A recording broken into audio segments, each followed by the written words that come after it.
पहले एपिसोड में हम देखा नॉन की मोम चला जाती है, लेकिन मोम ये देखकर रोने लगती है और कहता है मोम क्या आप मुझे और नहीं सह सकती। ये बात सुनकर वो लड़की रुक जाती है और पीछे मुड़कर नॉन को गले लगा लेती है और कहता है मेरी प्यारी बच्ची ऐसे नहीं कहते, ये तो बस टेम्पोररी है, तुम कुछ दिन अपने डैड के साथ रहो, मैं कुछ दिनों के बाद आके तुमको ले जाऊंगी। नॉन रोती हुई कहता है मॉम आप और डैड के साथ मैं एक साथ रहना चाहती हूँ, प्लीज़ आप मुझे ऐसे छोड़कर नहीं जा सकते।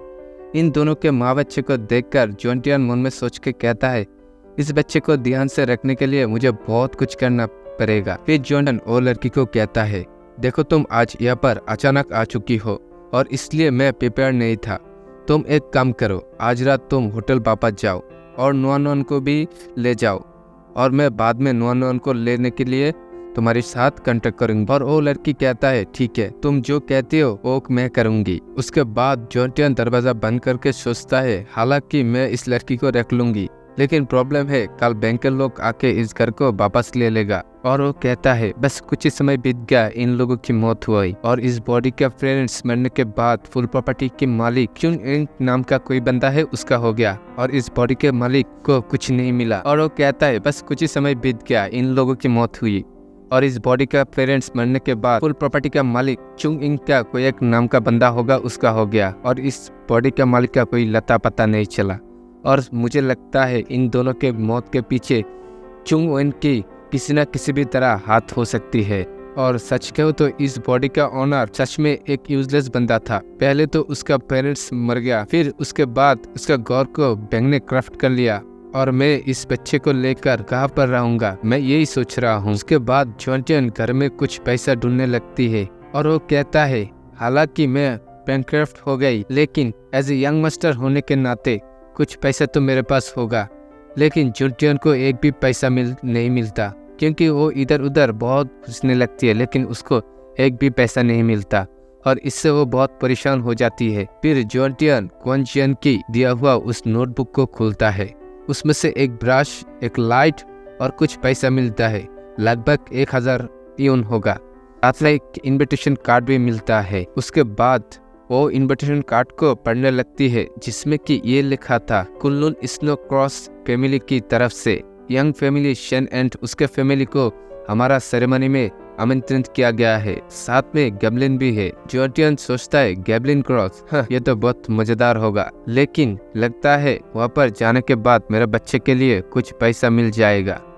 सीन शिफ्ट होके हमें सुबह का सीन दिखाया जाती है जहाँ पर एक बंदा कहता है देखो तुम लोग अच्छे से काम करो, कोई भी चीज नुकसान मत करना, ये चीज तुम सारे लोग ध्यान रखना क्योंकि यहाँ पर जितने भी कुछ है सब कुछ बहुत एक्सपेंसिव है और तुम लोग अच्छे से काम करना वरना ये टूट सकता है। उसके बाद हम देखते हैं कि बैंक के लोग जॉन्टियन के घर का सारा सामान ले जाते हैं और जॉन्टियन कुछ नहीं कहते।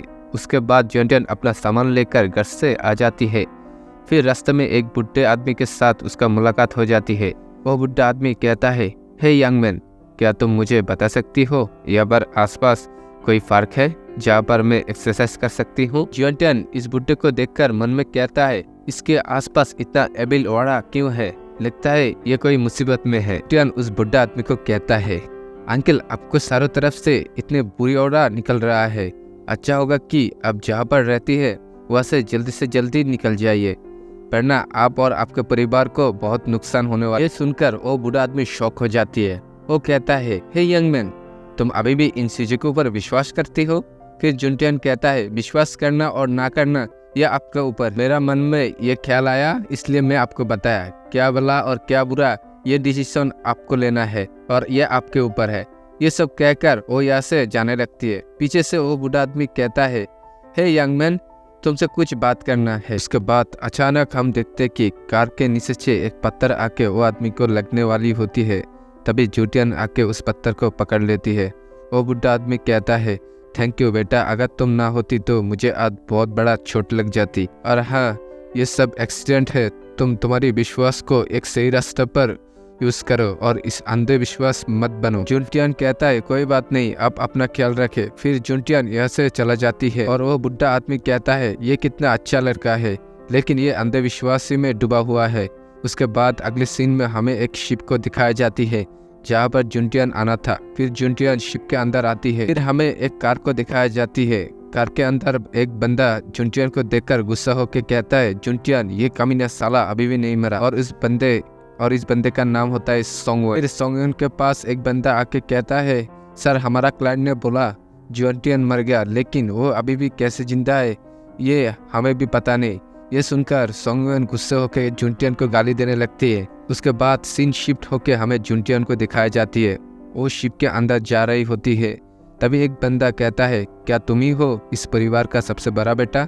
लेकिन तुम्हारा पास तो कुछ नहीं है, फिर भी तुम यहाँ पर हो, खुद के इंस्टॉल करने के लिए यहाँ पर आई हो, क्या मजाक है? यह सुनकर जुनटियन मनी मन बहुत गुस्सा हो जाती है और कहता है, ये बंदा बहुत कमीना है। फिर जुनटियन उसका मजाक बनाने के लिए कहता है, वो अच्छा ये तुम हो, इसलिए मैं सोच रहा इसके मुंह से इतना बदबू आ रहा है, लेकिन हो गया कि ये बदबू तुम्हारा मुंह से ही आ रहा है। और भाई लोग, इस बंदे का नाम है मिस्टर हंग। मिस्टर हंग ये बात सुनकर बहुत गुस्सा हो जाती है और कहता है, तुम्हें पता है एक अपस्टार्ट क्या होती है? मैं एक अपस्टार्ट हूँ। तू एक अप्परा कुत्ता है और तू मेरे ऊपर हंसता है, कमीने कहीं के। और मैंने सुना था तुम्हारा चचेरा भाई इस कंपनी का बॉस बन गया है, लेकिन तुम्हारा ऊपर कर्जाई अलावा मैं और कुछ नहीं देख रहा।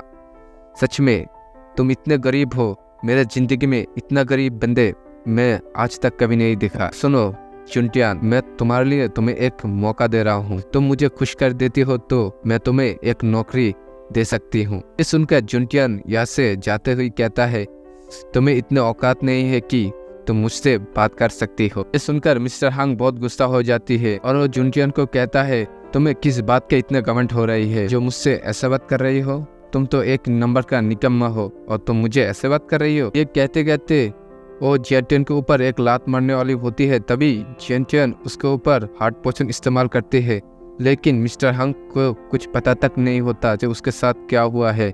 तो भाई लोग, इस एपिसोड यहीं पर ख़त्म करते हो। उम्मीद है अब सबको बहुत अच्छे लगे। तो मेरा वॉइस में थोड़ा प्रॉब्लम हो सकते हैं, इसलिए मुझे माफ़ कर देना भाई लोगों। भी बहुत लोग कहेंगे कि भाई इतना छोटा वीडियो बनाता है और इतना लेट में अपलोड करता है। भाई मैं सारे दिन भाई काम करता हूँ भाई, रात में आके भाई जितना समय मिलता है उससे भाई मैं पहले स्किप लिखता हूँ फिर वीडियो अपलोड करता हूँ, इसीलिए मुझे बहुत दिक्कत होती है। तो भाई कोशिश करना, मुझे सपोर्ट करो प्यारे भाई लोग। मैं आज जा रहा हूँ, तो मिलते हैं अगला वीडियो में। अगला वीडियो बहुत जल्दी आएंगे, तो चैनल के साथ बने रहिए। अल्लाह हाफिज़।